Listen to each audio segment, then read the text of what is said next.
शुक्लाम्बरधरं विष्णुं शशिवर्णं चतुर्भुजं प्रसन्नवदनं ध्यायेत् सर्वविघ्नोपशान्तये।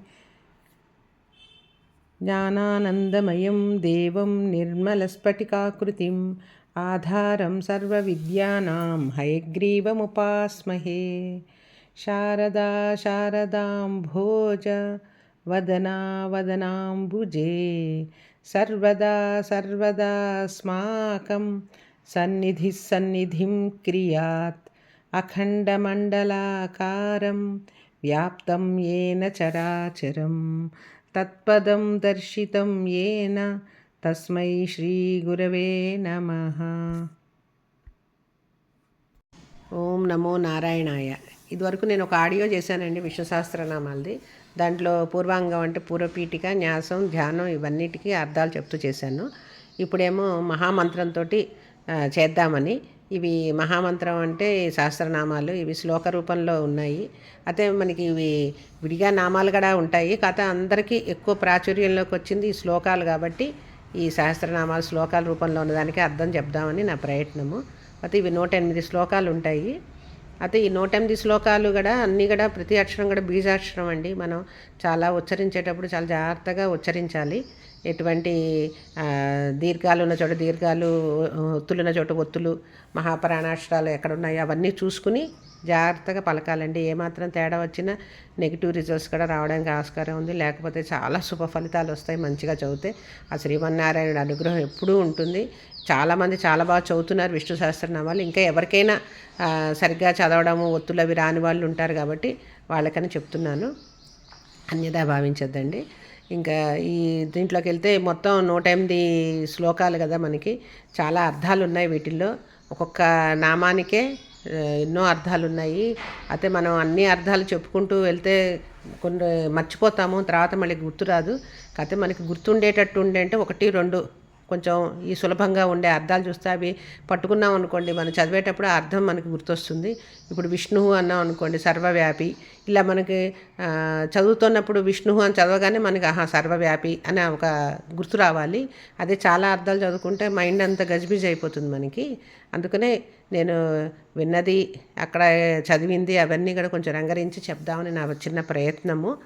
ఏమన్నా తప్పులుంటే క్షమించగలరు. ఇప్పుడు మెయిన్ దాంట్లోకి మహామంత్రంలోకి వెళ్దాం. విష్ణు సహస్రనామాల్లో మొత్తం 108 శ్లోకాలు అని చెప్పుకున్నాం కదా. ఇవి 108 శ్లోకాలకి అర్థాలు ఒకేసారి చెప్తే 3-4 గంటలు అవుతుంది. అది వినడానికి కూడా అందరికీ టైం ఉండొచ్చు, ఉండకపోవచ్చు, కుదరదు. కాబట్టి నేను అది 5 భాగాలుగా చేశాను. 5-6 భాగాలుగా చేసి 22 శ్లోకాలు ఒక భాగంలాగా చేద్దామని అనుకుంటున్నాను. అప్పుడు కొంచెం కొంచెంగా వింటారు కాబట్టి అందరికీ కూడా ఇంట్రెస్ట్గానే ఉంటుంది, చెప్పడానికి కూడా బాగుంటుందని చెప్పేసి నా ఉద్దేశము. అందుకనే 5 శ్లోకాలు చెప్పి అర్థం చెప్తాను. అట్లా 22 శ్లోకాల దాకా ఒక భాగం కింద చెప్దామని మొదలెడుతున్నాను. ఇప్పుడు విష్ణు సహస్రనామంలోకి వెళ్దాం. హరి ఓం. ఓం విశ్వస్మై నమః. విశ్వం విష్ణుర్వషట్కారో భూతభవ్యభవత్ప్రభుః భూతకృద్భూతభృద్భావో భూతాత్మా భూతభావనః భూతాత్మా పరమాత్మా చ ముక్తానాం పరమాగతిః అవ్యయః పురుషः సాక్షి క్షేత్రజ్ఞోక్షర ఏవ చ యోగో యోగవిదాం నేత ప్రధానపురుషేశ్వరः నారసింహః శ్రీమాన్ కేశవः పురుషోత్తమः సర్వశివస్థాణుర్భూతనిధిరవ్యయः సంభవో భావనో భర్త ప్రభవ ప్రభురీశ్వరः స్వయం భూశంభురాదిత్యః పుష్కరాక్షో మహాస్వనః అనాదినిధనో ధాత విధాత ధాతురుత్తమః.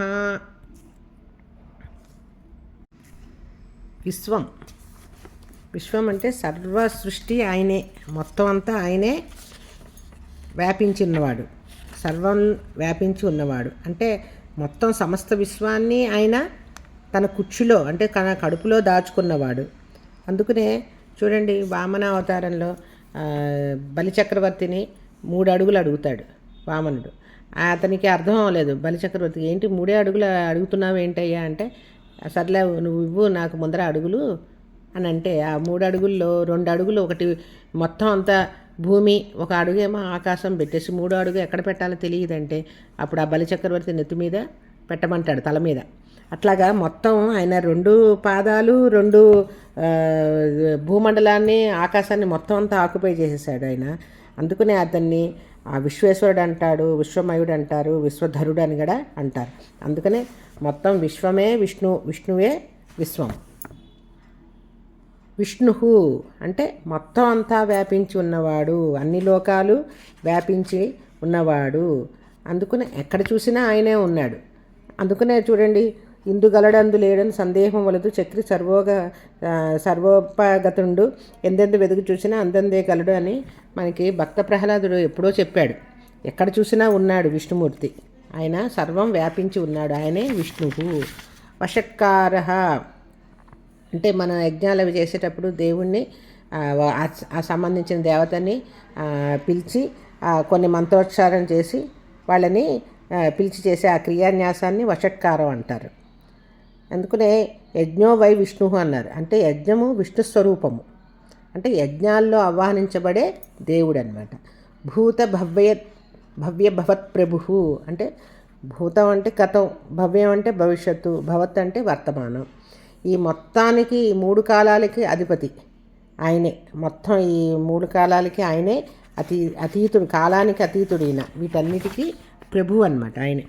భూతకృత్ అంటే సర్వజీవుల్ని సృష్టించేవాడు, సర్వజీవుల్ని సృష్టించేవాడు భూతకృత్. భృత్ అంటే వాళ్ళకి ఏదో తిండికో దేనికో ఏదైనా పోషణ చేసేవాడు. అంటే అన్ని జీవులకి అవి తినే ఆహారం, కొన్ని మాంసాహారం తింటే, కొన్ని శాకాహారం తింటే, అన్నిటికీ జీవులకి, సమస్త భూతాలకి భరించేవాడు, అంటే పోషించేవాడు. భావ అంటే సర్వానికి ఆధారమైన వాడు, తన ఊరికే రూపంగా కలవాడనమాట. సత్యస్వరూపుడు. భూతాత్మ అన్ని జీవుల్లో ఉండే ఆత్మ, అన్ని భూతాలు అంటే అన్ని జీవుల్లో కూడా ఆయనే ఉంటాడు.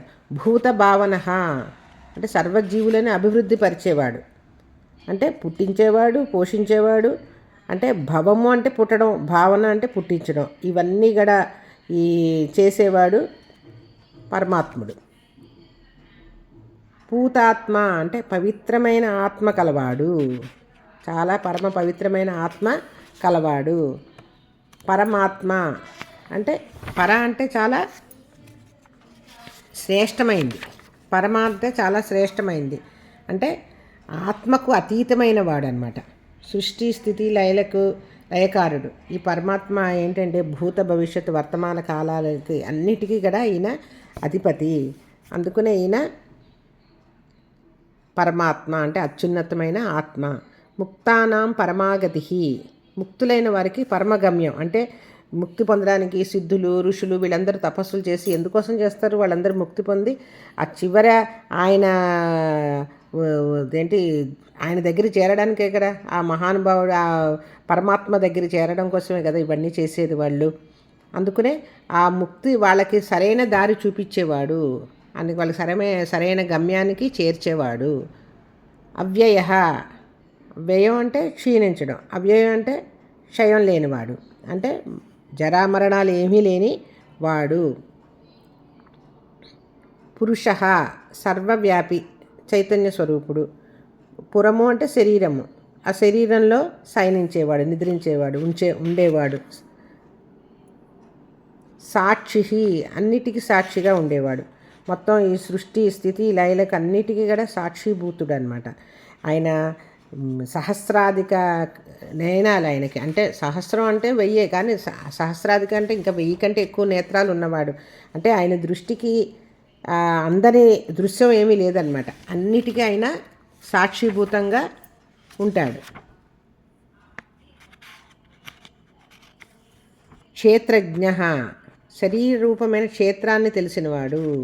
అంటే క్షేత్రం అంటే శరీరం, ఆ శరీరంలో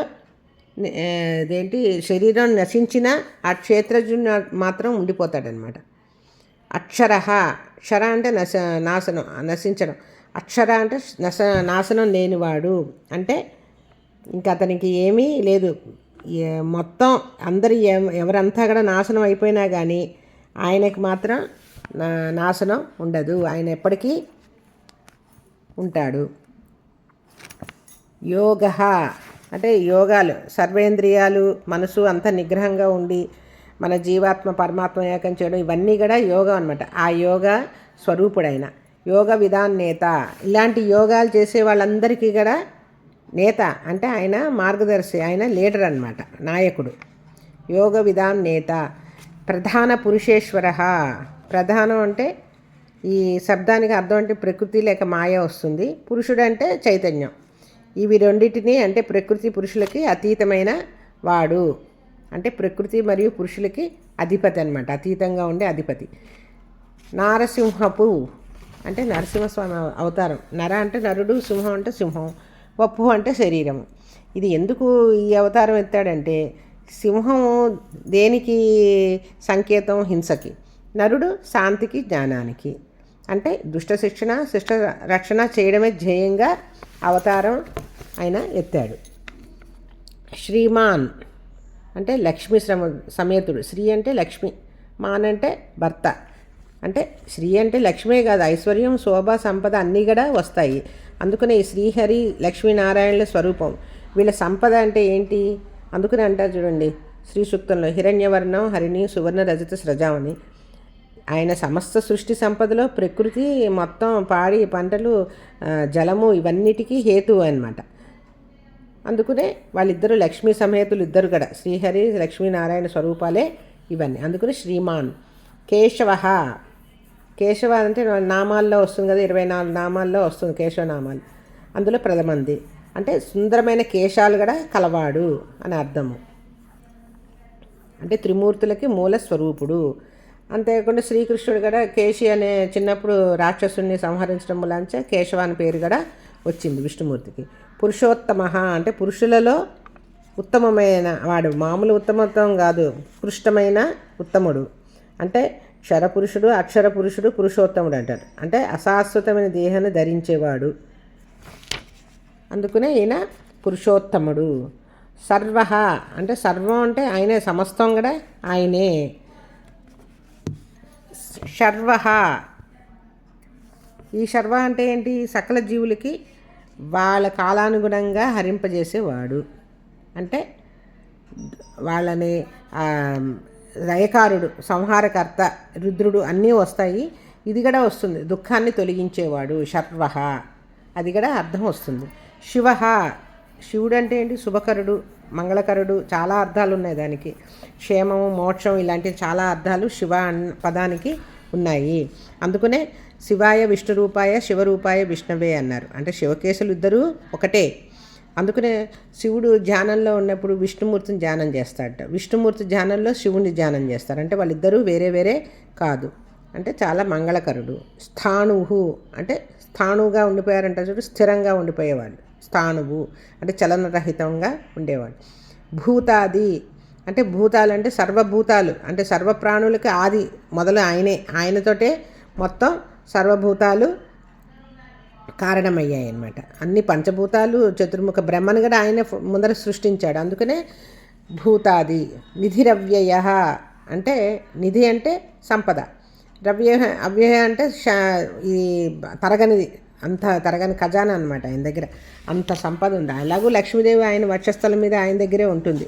ఎప్పుడు సంపదకి ఏమి ఉండదు. కానీ ఆయన ఇచ్చే సంపద ఏంటి? మనకి ఎంతో ప్రకృతి, గాలి, నీరు, ఆకాశం, భూమి, అగ్ని ఇవన్నీ కూడా మనకి సమస్తము ఇచ్చాడు. ఇదే మనకిచ్చిన సమస్తమైన సంపద.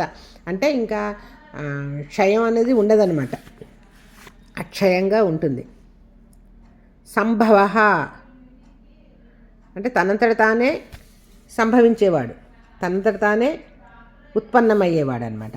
అందుకనే అంటారు చూడండి, పరిత్రాణాయ సాధూనాం వినాశాయ దుష్కృతాం ధర్మ సంస్థాపనార్థాయ సంభవామి యుగే యుగే. అంటే దుష్టులకు శిక్షించడానికి, శిష్టులను రక్షించడానికి, సాధువులను రక్షించడానికి, ధర్మ సంస్థాపన చేయడానికి యుగ యుగాల్లో నేను అవతరిస్తూనే ఉంటాను అని అంటాడు చూడండి ఆయన. అందుకనే సంభవ, ఆయనకి ఆయనే సంభవించేవాడు, తనంతట తానే ప్రకటించుకునేవాడు. భావన ఈ సృష్టిని అభివృద్ధి చేసేవాడు. భావన అంటే సృష్టిని ఎల్లవారికి, ఎవరెవరి కర్మల ఫలితాన్ని వాళ్ళకి అందజేసేవాడు. భర్త అంటే పోషకుడు, భర్త అంటే భరించేవాడు, పోషించేవాడు. అన్నీ అన్నమాట. ప్రభవ అంటే సృష్టికి మూల కారణమైన వాడు, ఈ పంచభూతాలు సమస్త ప్రాణికోటికి మూల కారణమైన వాడు. ప్రభు అంటే పరిపాలించేవాడు, అంటే సర్వశక్తి సంపన్నుడు, అన్నిటినీ కార్యాలందుడు సమర్థుడు, సర్వాధికారి అన్నమాట. ఈశ్వర అంటే సర్వేశ్వరుడు. ఈశ్వరుడు అంటే సర్వస్వుడు, అంటే జగమంతా నిండినవాడు, సృష్టి స్థితి లయలకు కారకుడు.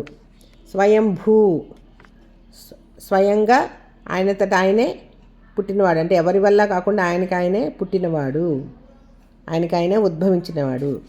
అందుకనే అంటారు చూడండి, యదా యదా హి ధర్మస్య గ్లానిర్భవతి భారత అభ్యుత్థన్న ధర్మస్య తదాత్మానం సృజాత్మ్యహం అని. సారీ, ఇది దీనికి అంటారనమాట. ఆయనకి ఆయనే పుడుతున్నాడు, ఆయన ఇష్టానుసారమే ఆయన పుడతాడు, ఆయనకి ఎప్పుడు పుట్టాలనిపిస్తే అప్పుడు పుడతాడు. ఏ అవతారంలో పుట్టాలంటే ఆయనే సంభవిస్తాడు, ఎవరి వల్ల కాదు, ఆయనకి ఆయనే సంభవిస్తాడు.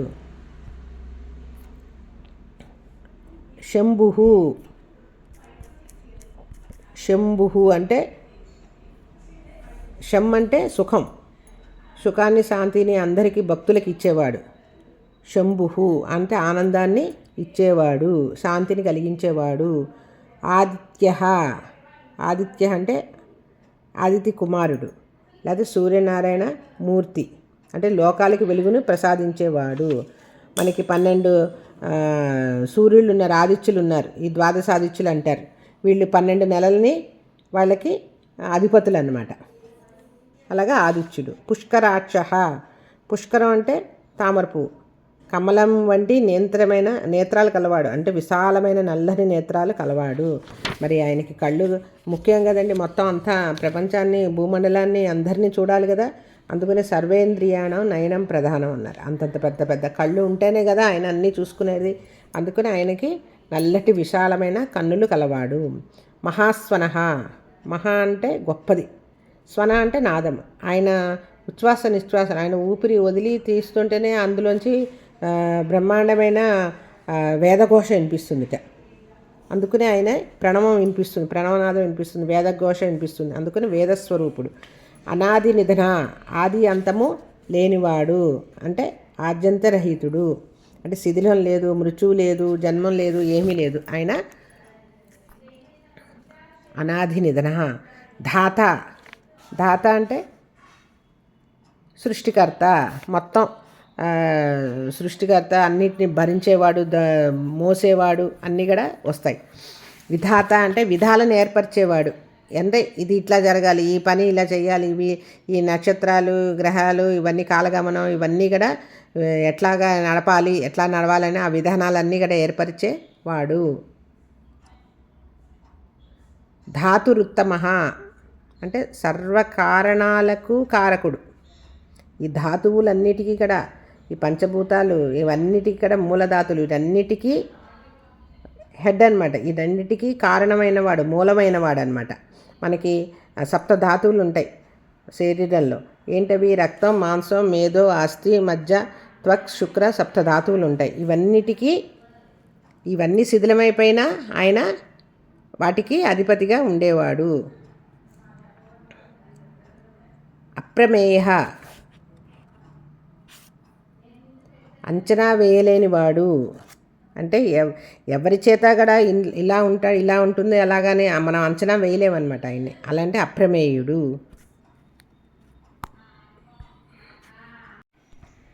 ఇప్పుడు 6 నుంచి 10 శ్లోకాలు.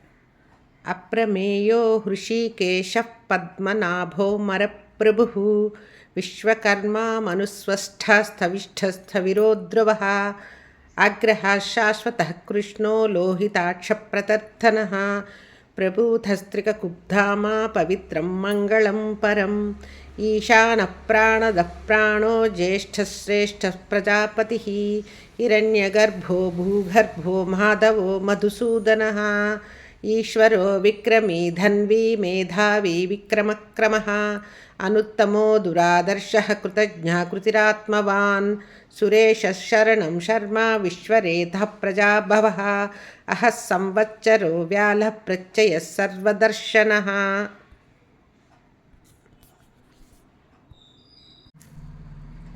అప్రమేయ అంటే అంచనాలు వేయలేనివాడు. అంటే మనం ఆయన్ని ఏ విధంగానూ అంచనా వేయలేము. అంటే ప్రమాణాలకు అతీతమైన స్వరూపము కలవాడు. హృషికేశ అంటే హృషికములు అంటే ఇంద్రియాలు, ఇంద్రియాలకి అధిపతి. ఆయన అనుగ్రహం లేకపోతే శరీరంలో ఈ కర్మేంద్రియాలు కానీ జ్ఞానేంద్రియాలు కానీ ఏమీ పనిచేయవు. అందుకనే ఆయన ఇంద్రియాలకు అధిపతి. పద్మనాభ అంటే పద్మాన్ని నాభియందు ధరించినవాడు. అంటే ఆ నాభిలోంచి బ్రహ్మ ఉద్భవించాడు కదా, అది పద్మనాభ. అమరప్రభు, అమరులు అంటే దేవతలు, వాళ్ళకి అధిపతి. విశ్వకర్మ అంటే విశ్వం అంటే బ్రహ్మాండాన్ని సృష్టించిన వాడు, మొత్తం ఉనికినే అంతా సృష్టించిన వాడు. అంటే సర్వ సృష్టికి నిర్మాణకర్త. మనుహు అంటే మనిషి, మనుహు అంటే మనిషి. ఈ మనుషులని తయారు చేసిన ఆది పితామహుడు అనమాట. మనుషుల్ని తయారు చేసిన వాడు. అంటే మన్వంతరాలు ఉంటాయి కదా, ప్రతి మన్వంతరానికి ఒక మనువు ఉంటాడు. ఆ మనువుల్ని తయారు చేసిన వాడు. ఈ మన ప్రస్తుతం బ్రహ్మదేవుడికి ఆయన పగలులో 14 మన్వంతరాలు ఉంటాయి. అందులో ఇప్పుడు 7వ మన్వంతరం, అంటే ఆయనకు ఒక పూట అయినట్టు అనమాట బ్రహ్మదేవుడికి. అలా ఒక మన్వంతరం అవ్వాలంటే కొన్ని యుగాలు, బ్రహ్మాండమైన యుగాలన్నీ, మహాయుగాలన్నీ అవ్వాలి. ఇప్పుడు మనకున్న అతను మనువు పేరు వైవస్వత. అందుకనే మన సంకల్పం చెప్పుకునేటప్పుడు చెప్పుకుంటాం కదా, వైవస్వత మన్వంతర అని. అదనమాట మనువు. ఇవన్నిటికీ ఆది పితామహుడు. త్వష్ట అంటే రూపశిల్పి, అంటే సృష్టికి ఒక ఆకారాన్ని ఇచ్చినవాడు. స్థవిష్ఠ అంటే అత్యంత విశాలుడు, అంటే విశ్వమంతా కూడా తానే నిండినవాడు. స్థవిరో ధ్రువ, స్థవిర అంటే అత్యంత ప్రాచీనమైన, ధ్రువ అంటే స్థిరంగా దృఢంగా ఉండేవాడు. స్థవిరో ధ్రువ, స్థవిరం అంటే అత్యంత ప్రాచీనమైనవాడు, ధ్రువం అంటే స్థిరంగా ఉండేవాడు. అంటే ధ్రువస్వరూపుడు అంటే ధర్మస్వరూపుడు. అగ్రాహ్య అంటే ఇంద్రియాలకి అందనివాడు. అంటే ఎవ్వరికి, పండితులకు కానీ పామరులకు కానీ ఎవ్వరికి కానీ అందని వాడు. అగ్రాహ్య. శాశ్వత అంటే ఎప్పుడూ అన్ని కాలాల్లోనూ ఉండేవాడు, ఎప్పటికీ ఉండేవాడు. కృష్ణ అంటే అందరినీ ఆకర్షించేవాడు. కృష్ణుడు అంటే అందరినీ ఆకర్షించేవాడు. అంటే నల్లని శరీర వర్ణం కలవాడు, అన్నీ వస్తాయన్నమాట. అందరిని ఆకర్షించేవాడు, నల్లని శరీరం కలవాడు. లోహితాక్ష, లోహితాక్షం అంటే తామర పువ్వు, ఎర్రని తామర పువ్వు వంటి కళ్ళు గలవాడు, అంటే ఎరుపు రంగు కళ్ళు గలవాడు. ప్రత్యర్థన అంటే తర్ధ అంటే హింసించడం, ప్రత్యర్థన అంటే బాగా హింసించడం. ఎవరిని హింసిస్తాడు? బాగా శత్రువుల్ని హింసించేవాడు, అంటే శత్రువుల్ని సంహరించేవాడు. ప్రభుహుత అనంతమైన శక్తి గలవాడు, అంటే అనంతమైన శక్తి గలవాడు. లేకపోతే తను ఆశ్రయించిన భక్తులకు కోరిన వరాలిచ్చేవాడు. త్రికకుబ్ధామ అంటే అంటే మూడు లోకాలకి విస్తరించిన వాడు, అంటే త్రివిధ దశలకు అన్నిటికీ స్థానంగా ఉన్నవాడు. పవిత్ర అంటే పవిత్రమైన స్వరూపం కలవాడు. మంగళం పరం అత్యున్నతమైన మంగళం కలవాడు, అంటే శుభస్వరూపుడు అనమాట. సర్వభూతాల కంటే కూడా ఉత్కృష్టమైన బ్రహ్మతత్వము కలిగినవాడు. ఈశాన అంటే పాలించేవాడు, శాసించేవాడు. అన్ని సర్వభూతాలని సర్వంతర్యామి అనమాట, పరమేశ్వరుడు అనమాట. మొత్తం అన్ని జీవులను శాసించేవాడు. ప్రాణదహ అంటే ప్రాణకోటికి ప్రాణశక్తిని ప్రసాదించేవాడు, ప్రాణాన్ని ఇచ్చేవాడు. ప్రాణ అంటే ప్రాణస్వరూపుడు, ప్రాణులకి ప్రాణం ఇచ్చేవాడు. ప్రాణస్య అంటే ప్రాణం అనగా పరమాత్ముడు, ప్రాణస్వరూపుడు. జ్యేష్ఠ అంటే సర్వభూతాల్లోకి బ్రహ్మదేవుడే జ్యేష్ఠుడు అంటారు. కానీ ఆ బ్రహ్మదేవుడిని కూడా ఈయనే సృష్టించాడు, అందుకనే అన్నిటికంటే ఈయన జ్యేష్ఠుడు. జ్యేష్ఠుడు అంటే పెద్దవాడు, అంటే అత్యున్నతుడు. శ్రేష్ఠ అంటే అందరికంటే శ్రేష్ఠుడు, అంటే చాలా ఉత్కృష్టమైన వాడు భగవంతుడు, శ్రేష్ఠుల్లోకే శ్రేష్ఠుడు. ప్రజాపతి ప్రజలనంటే సకల ప్రాణులకి పతి అంటే తండ్రి లాంటి వాడు, రక్షకుడు అనమాట, అందరినీ రక్షించేవాడు. హిరణ్య గర్భ అంటే సృష్టి మూల గర్భం. హిరణ్యం తేజస్సు అనమాట, తన తేజస్సుని గర్భం నందు ధరించిన వాడు. భూగర్భ అంటే భూమిని తన గర్భంలో ధరించినవాడు, అంటే భూమి మీద భూమిలోనే ఉన్నవాడు, భూమిని తనలోనే ఉంచుకున్నవాడు. ఇలాగా అన్ని అర్థాలు వస్తాయి. మాధవ, మా అంటే లక్ష్మీదేవి, దవుడు అంటే భర్త, లక్ష్మీదేవి యొక్క భర్త. మధుసూదన అంటే మధు అనే రాక్షసుణ్ణి సంవరించిన వాడు. ఈశ్వర, ఈశ్వరుడు అంటే ఏంటి అంటే ఎవరి సహాయం లేకుండానే మొత్తం అన్ని కార్యక్రమాలు నిర్వర్తించేవాడు, అంటే సర్వాధిపతి. విక్రమ అంటే విశేషంగా విశిష్టంగా విక్రమించేవాడు, అంటే ఆక్రమించేవాడు, శౌర్యం పరాక్రమం కలవాడు అనమాట, వీరుడు. ధన్వి అంటే ధనుస్సును ధరించినవాడు. ఆయన ధనుస్సు ఏంటి? సారంగం, సారంగపాణి అంటాం కదా, అంటే ఆయన విష్ణు చాపాన్ని సారంగపాణి అంట, ఆ సారంగం అంట, ఆ సారంగాన్ని ధరించిన వాడు. మేధావి అంటే జ్ఞాన సంపన్నుడు, అంటే మేధాశక్తి కలవాడు, అమితమైన మేధాశక్తి కలవాడు. విక్రమ అంటే విక్రమ అంటే పరాక్రమశాలి, చాలా పరాక్రమ గలవాడు. క్రమ అంటే ఈ కదలిక మార్పు, అంటే క్రమబద్ధంగా సృష్టిని నడిపించేవాడు, ఒక పద్ధతిగా సృష్టిని నడిపించేవాడు, కదిలేవాడు. అనుత్తమ అంటే ఎవరు ఆయనని మించలేరు. ఎవరికంటే ఉత్తముడు ఎవరున్నారంటే ఈయనకంటే ఉత్తముడు ఎవరు లేరు, ఈయనే సర్వోత్తముడు అనమాట. అందుకనే ఎవరు ఈయనని మించిన ఉత్తములు లేరు. దురాదర్శ అంటే దర్శించడానికి వీలు కాని వాడు, ఎవరు ఆయన చూసి ఆయన్ని జయించలేరు అనమాట, దర్శించలేరు, జయించలేరు. నిత్యానంద స్వరూపుడు. దురాదర్శ కృతజ్ఞ ఉపకారం గుర్తుంచుకునేవాడు, తన కోసం పూజలు పునస్కారాలు చేసే భక్తుల కోసం అన్నీ కూడా వాళ్ళ కోరికలు తీర్చేవాడు. ఇది చూడండి, పుత్రం పుష్పం ఫలం తోయం ఏవి ఇచ్చినా సరే ఆయన అన్నీ స్వీకరించి. అట్లాగే చూడండి రామాయణం అప్పుడు ఉడతని, ఆ గుహుణ్ణి, శబరిని, వీళ్ళందరినీ కృతజ్ఞత భావంతో వాళ్ళు ఎంతో ఆయన్ని పూజ చేసి ఆయన్ని మెప్పించారు కదా, ఆ విష్ణుమూర్తిని, వాళ్ళందరినీ కూడా ఆశీర్వదించి ఆదరించాడు. అందుకనే ఉపకారం గుర్తుంచుకునేవాడు. కృతి అంటే సృష్టి స్వరూపుడు, అంటే ఈ సృష్టిని చేసినవాడు, ముందరికెళ్ళినవాడు. అంటే ఈ పురుష ప్రయత్నాన్ని కృతి అంటాం, అది సృష్టిని స్వరూపుడు అనమాట, సృష్టికి. ఆత్మవాన్ అంటే ఆత్మస్వరూపుడు, జీవకోటిలో తాను ప్రవేశించేవాడు, ఆత్మగా ఉండేవాడు జీవకోటిలో. సురేష సురులు అంటే దేవతలకి అధిపతి, ఈశుడు అంటే అధిపతి. శరణం అంటే తనను ఆశ్రయించిన వాళ్ళని, ఆర్తులందరినీ కూడా శరణం ఇచ్చేవాడు, అంటే వాళ్ళ ఆర్తిని, అంటే వాళ్ళ బాధల్ని పోగొట్టేవాడు, ఆశ్రయం కల్పించేవాడు. శర్మ అంటే అందరికీ పరమానందాన్ని, శాంతిని ప్రసాదించేవాడు. విశ్వరేత విశ్వం అంటే సృష్టికి రేత అంటే విత్తనం, సృష్టిని రేతస్సు అంటే సృష్టికి ఉత్పత్తి కలిగించినవాడు. ప్రజాభవ అంటే ప్రజలకు, భవ అంటే ఈయన నుంచి సృష్టించబడ్డారు, ప్రజలని ఉద్భవకర్త. అహహ అంటే ప్రకాశవంతమైన పగలు, అంటే కాలస్వరూపుడు. సంవత్సర మనం చూడండి కాలగమనంలో సంవత్సరానికి చాలా ప్రధాన అంశం అది. మనం ఈ కాలాన్ని సంవత్సర రూపుడు అనమాట, ఈ కాలానికి కాలాన్ని సృష్టించినవాడు, అంటే కాలాన్ని నిర్దేశించిన వాడు. వ్యాళం అంటే సర్పం, ఆ పాము వల్లే పట్టసఖ్యం కానివాడు. ఇలా ఆయన్ని పట్టుకోలేరు అనమాట, ఎవరు ఆయన్ని పట్టుకోవడం అంటే చాలా దుర్లభం అనమాట. అందుకనే వ్యాళ భయంకరమైన శక్తి కలవాడు. ప్రత్యయ అంటే విశ్వాసము, అంటే నమ్మకానికి ఆధారమైనటువంటి వాడు. సర్వదర్శన అన్నిటినీ చూడగలవాడు, సర్వం చూడగలిగినాడు.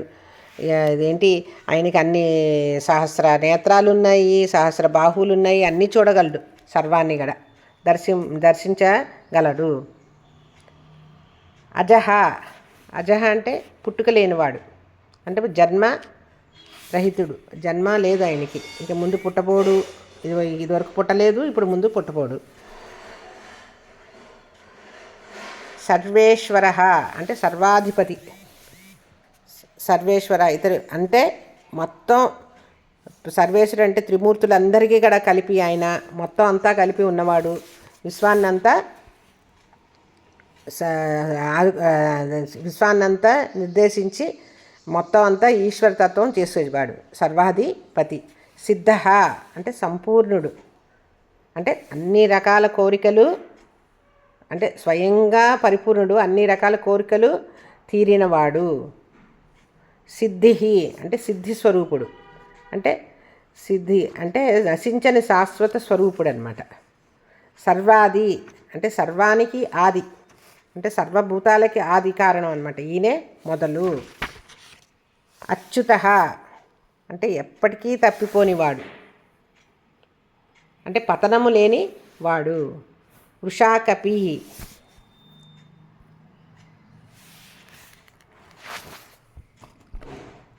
వృషం అంటే ధర్మం, కపి అంటే శ్రేష్ఠుడు, అంటే ధర్మానికే శ్రేష్ఠుడు ఈయన, అందుకనే వృషాకపి. అమే ఆత్మ అంటే అంచనాలకి అందని ఆత్మస్వరూపుడు, అంటే అన్ని ప్రమాణాలకు అధిగమించిన వాడు. సర్వయోగ వినిశ్రుత ఎవరితోనూ దేనితోటూ ఏ సంబంధము లేనివాడు. వసు వసు అంటే ధనం, ఐశ్వర్యం. మనః అంటే మనస్సు, అంటే ప్రశస్తమైన హృదయము కలవాడు, అంటే బంగారం వంటి బుద్ధి కలవాడు. వసు మనాహ మన అంటే మనసు, వసుమన అంటే ఐశ్వర్యం బంగారమైన మనసు కలవాడు. సత్య అంటే సత్యస్వరూపుడు. సమాత్మ సర్వప్రాణులను సమానంగా చూసేవాడు, వాళ్ళ అందరినీ సమానంగా చూసేవాడు. సంమిత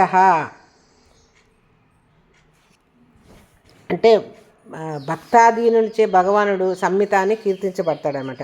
అంటే భక్తులకి చేరువయ్యి భక్తాధీశుడు అని అందరూ ఆయన్ని కీర్తిస్తారనమాట. అంటే భక్తులకి చాలా చేరువుగా ఉంటాడు. సమహ అంటే వికారరహితుడు, ఏ రూపం అయినా ఉండేవాడు. కావున మా అంటే లక్ష్మీదేవి, సమహ అంటే లక్ష్మీదేవితో కూడిన లక్ష్మీనారాయణుడు అని కూడా అర్థం. అమోఘ అంటే అమోఘమ అంటే వ్యర్థం కాంది, మోఘం అంటే వ్యర్థం, అమోఘం అంటే వ్యర్థం కాంది. అంటే ఆయన బలం కానీ ఆయన తేజస్సు కానీ ఏది కూడా వ్యర్థము కాదు. పుండరీకాక్ష అంటే పుండరీక అంటే అందమైన పద్మాల వంటి నేత్రాలు కలవాడు. వృషాకర్మ ధర్మకర్మలు ధర్మ కార్యాలు అనుగ్రహించేవాడు, అంటే నిర్వర్తించేవాడు. వృషాకృతి అంటే ధర్మం కొరకే ధరించబడిన ఆకృతి స్వరూపము కలవాడు.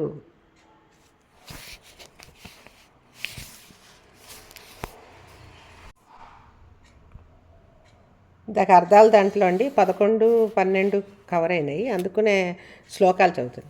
అజస్ సర్వేశ్వర సిద్ధ సిద్ధి సర్వాదిరచ్యుత వృషాకపి రమేయాత్మ సర్వయోగ వినిశ్రుత వసుర్వసుర్మనా సత్య సమాత్మా సంమిత సమః అమోఘ పుండరీకాక్షో వృషకర్మ వృషాకృతి రుద్రో బహుశిరా బభ్రుర్విశ్వయోనిశృచిస్రవా అమృతశాశ్వతస్థాణుర్వరారోహో మహాతపాః సర్వగः సర్వవిద్వాణుర్విశ్వక్సేనో జనార్దనः వేదో వేదవిదవ్యంగో వేదాంగో వేదవిత్కవిః లోకాధ్యక్షసురాధ్యక్షో ధర్మాధ్యక్ష కృతాకృతః చతురాత్మా చతుర్వ్యూహ చతుర్ద్రంశశ్చతుర్భుజः.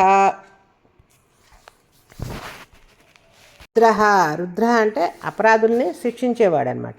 మనకి 11 రుద్రులు, ఏకాదశ రుద్రులని ఉంటారు. ఈ శివుణ్ణి కూడా రుద్రుడు అంటాము, ఈ విష్ణుమూర్తిని కూడా రుద్రుడు అంటాం. ఎందుకంటే శివుడే విష్ణువు, విష్ణువే శివుడు కాబట్టి.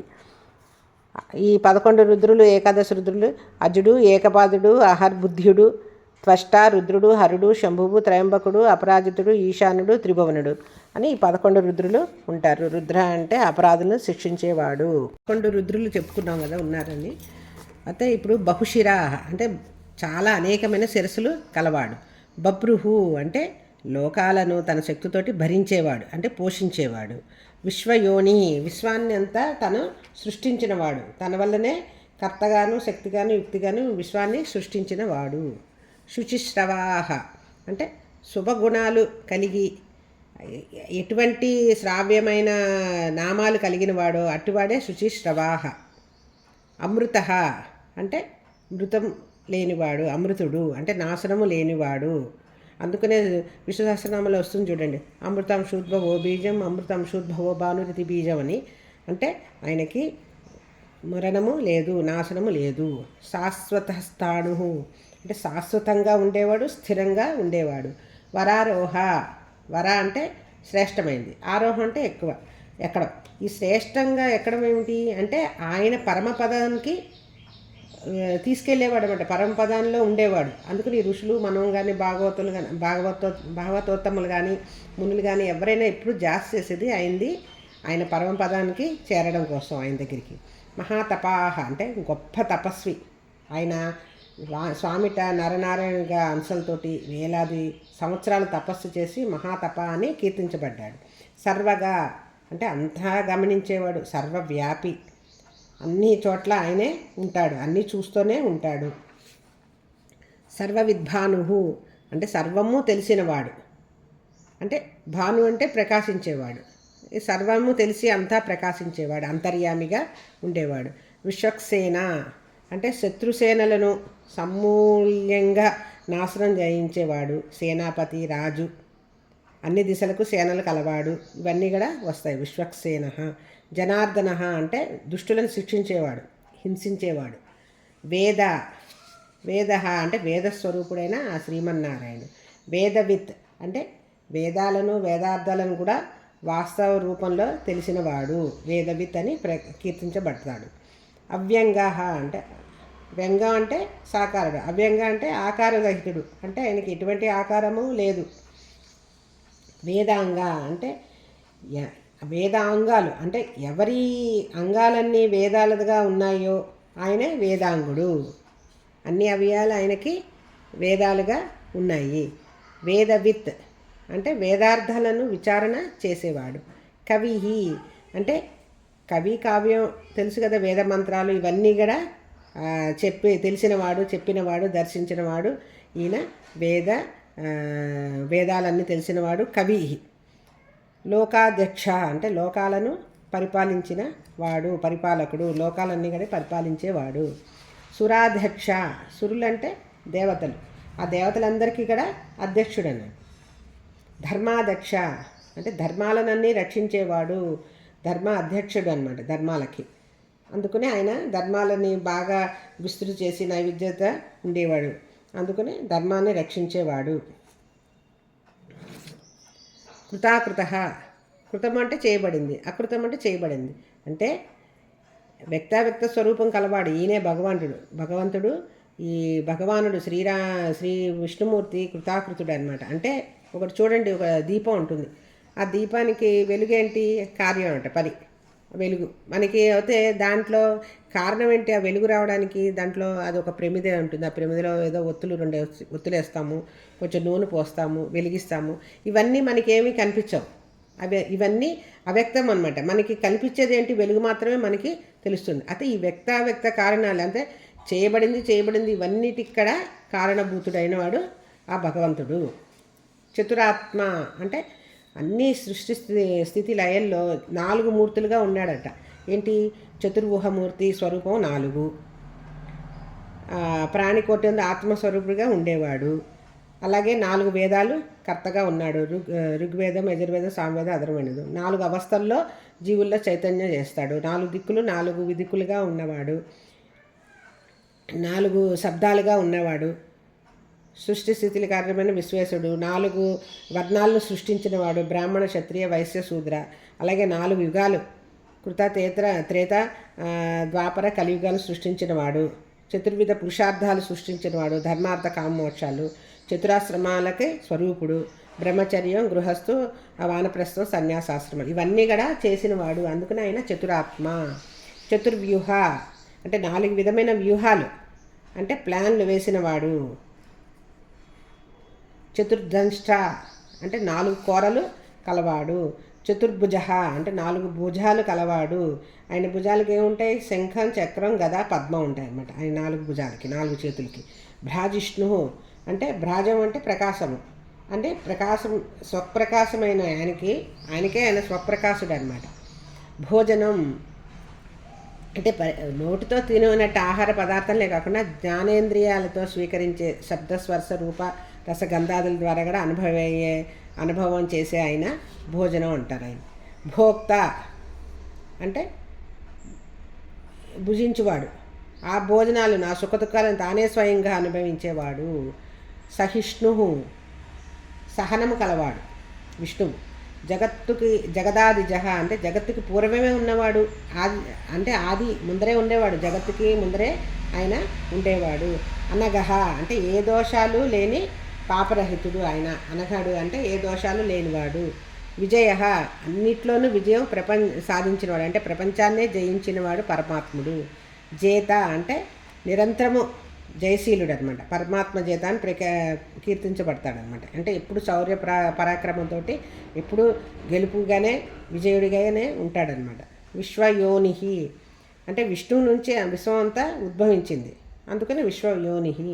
పునర్వసు అంటే మాటిమాటికి ప్రాణుల శరీరమందు జన్మజన్మల పరంపరంగా నివసించేవాడు. పునర్వసు మళ్ళీ మళ్ళీ పునః అంటే మళ్ళీ మళ్ళీ నివసించేవాడు. ఉపేంద్ర అంటే ఇంద్రుడికి సోదరుడు లేక ఉపేంద్రుడుగా ఉన్నవాడు.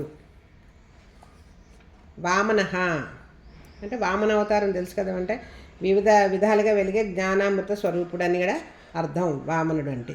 అందుకనే అంటాడు చూడండి, ఇంతింతై వటుడింతై మరియు దానింతై సభోవీధిపై నంతై తోయద మండలాభ్రమున కల్లంతై ప్రభారాశిపై నంతై చంద్రుని కంతై ధ్రువునిపై నంతై మహార్వాటిపై నంతై సత్య పదోన్నతుండగు బ్రహ్మాండాంత సంవర్ధ్యై అంటే ఇంతింత అంతింత కాదు, అలా వ్యాపించేసేవాడు అనమాట వామనుడని.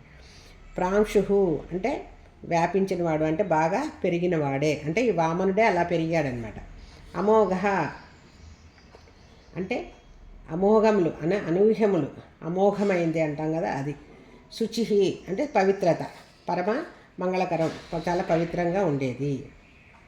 ఊర్జిత ఊర్జం అంటే బలం, ఊర్జితుడు అంటే మహా బలవంతుడు. అతీంద్రియ అంటే ఇంద్రుడికి అతీతుడైన వాడు.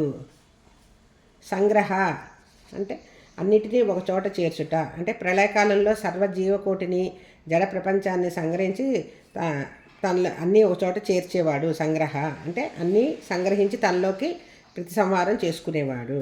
సర్గ ఈ విశ్వాన్ని తాను సృష్టించాడు, ఈ విశ్వమందులో తాను ప్రవేశం చేసి విశ్వమే తానే ఆత్మస్వరూపుడై ఉన్నవాడు. ధృతాత్మ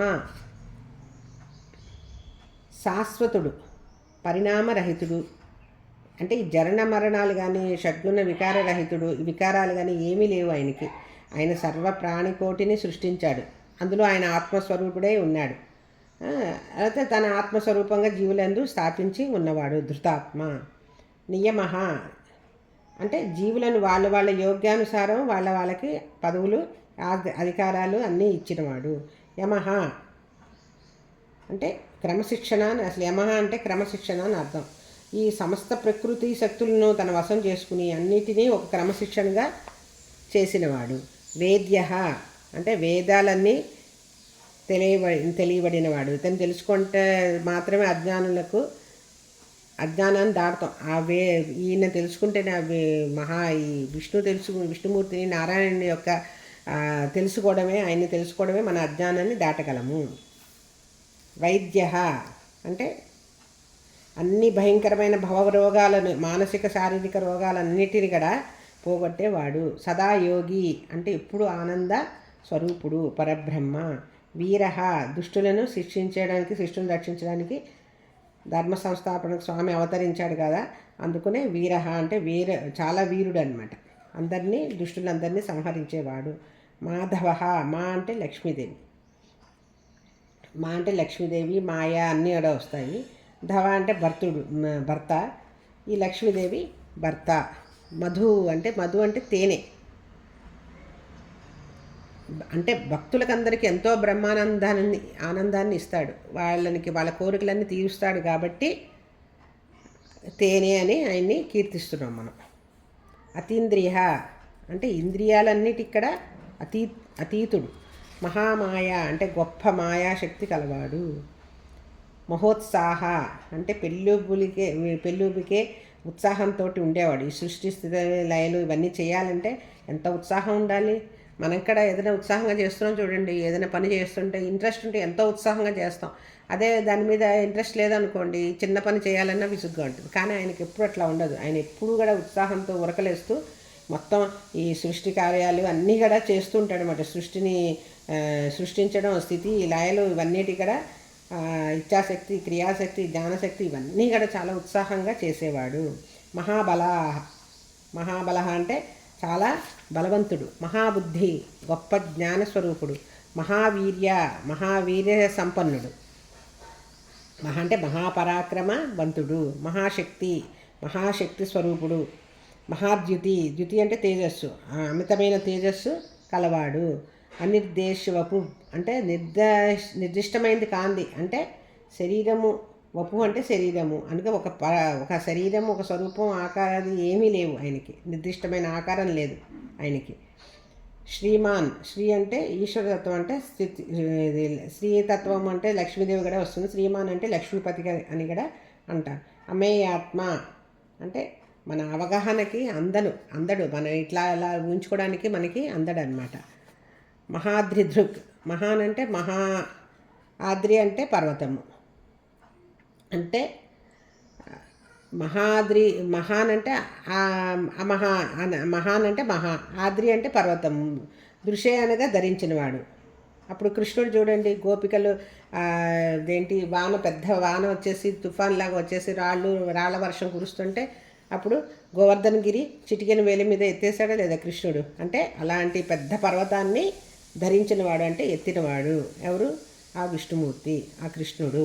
మహేశ్వాస్ అంటే గొప్ప. ఇషు అంటే బాణం, గొప్ప బాణాన్ని ధరించినవాడు. అంటే ఆయన పెద్ద ధనస్సును ధరించినవాడు. ఆయన ధనస్సు పేరు ఏంటి? సారంగం అనే ఆయనది ధనస్సు. అది మహీభర్త. మహి అంటే భూమికి భర్త, భూమిని భరించినవాడు. శ్రీనివాస. శ్రీ అంటే మళ్ళీ లక్ష్మీదేవి. అసలు లక్ష్మీదేవి నివాసం ఎక్కడ? ఆయన యొక్క గుండెల మీద, ఆయన వక్షస్థలం మీద.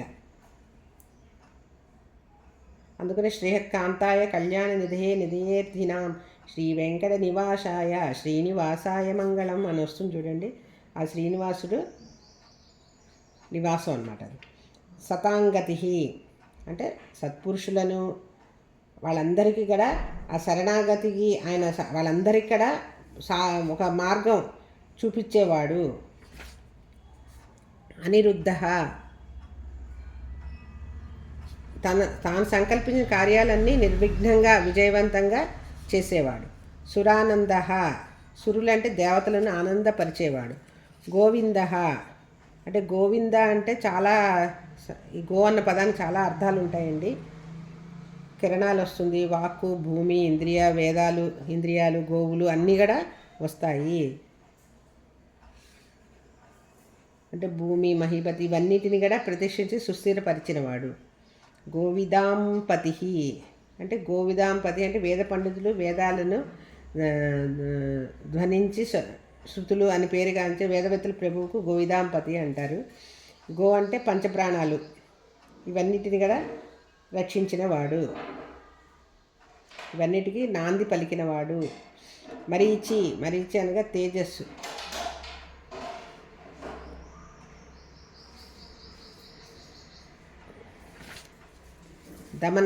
దమన అంటే నిగ్రహించడం, అంటే అదుపులో ఉంచేవాడు.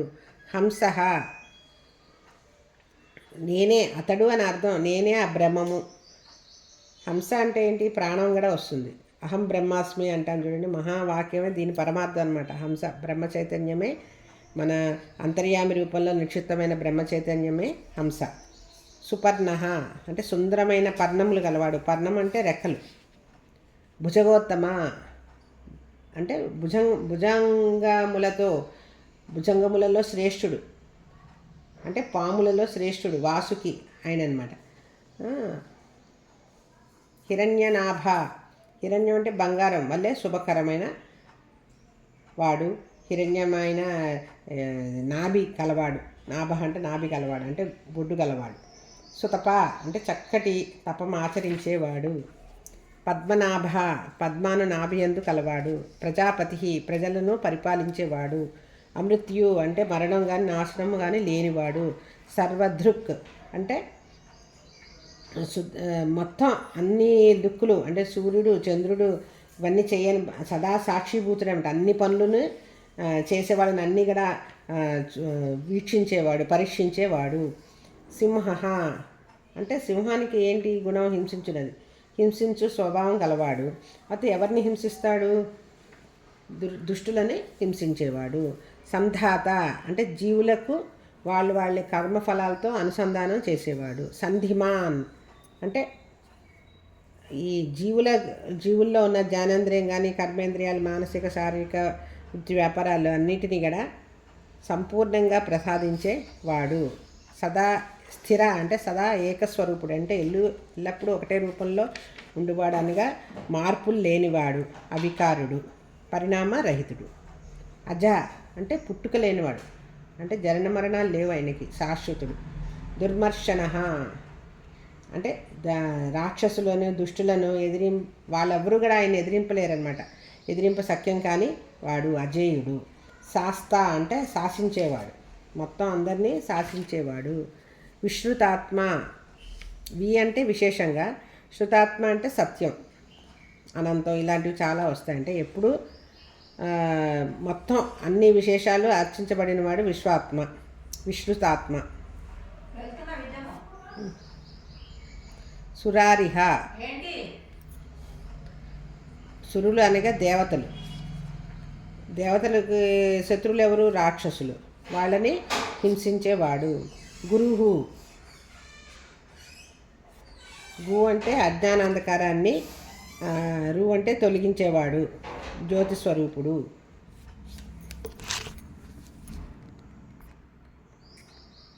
ఇప్పటిదాకా 1 నుంచి 22 శ్లోకాల దాకా అర్థాలు అయినాయండి. వేరే భాగంలో 23 నుంచి ఇంకో 20-22 శ్లోకాలకి అర్థాలు చెప్తాను. అంతవరకు సెలవు. జై శ్రీమన్నారాయణ.